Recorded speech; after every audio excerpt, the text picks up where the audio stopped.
Hello കൂട്ടുകാരെ, കേരള സംസ്ഥാനം രൂപീകൃതമായപ്പോൾ ഉണ്ടായിരുന്ന ജില്ലകളുടെ എണ്ണം 5.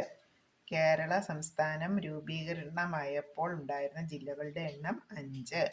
കേരള സംസ്ഥാനം രൂപീകൃതമായപ്പോൾ ഉണ്ടായിരുന്ന ജില്ലകളുടെ എണ്ണം 5.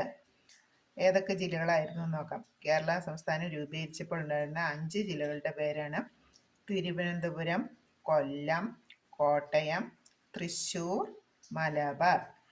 കേരള സംസ്ഥാനം രൂപീകരിച്ചപ്പോൾ ഉണ്ടായിരുന്ന ജില്ലകൾ 5. അവ: 1 തിരുവനന്തപുരം, 2 കൊല്ലം, 3 കോട്ടയം, 4 തൃശ്ശൂർ, 5 മലബാർ.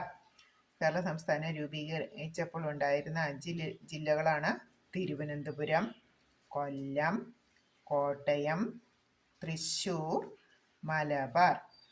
കേരള സംസ്ഥാനം രൂപീകരിച്ചപ്പോൾ ഉണ്ടായിരുന്ന ജില്ല എന്നാൽ ഇപ്പോൾ നിലവിലില്ലാത്ത ജില്ല. കേരള സംസ്ഥാനം രൂപീകരിച്ചപ്പോൾ ഉണ്ടായിരുന്ന ജില്ല എന്നാൽ ഇപ്പോൾ നിലവിലില്ലാത്ത ജില്ല: മലബാർ. കേരള സംസ്ഥാനം രൂപീകരിച്ചപ്പോൾ മലബാർ എന്നൊരു ജില്ലയുണ്ടായിരുന്നു. അതിപ്പോൾ നിലവിലില്ല.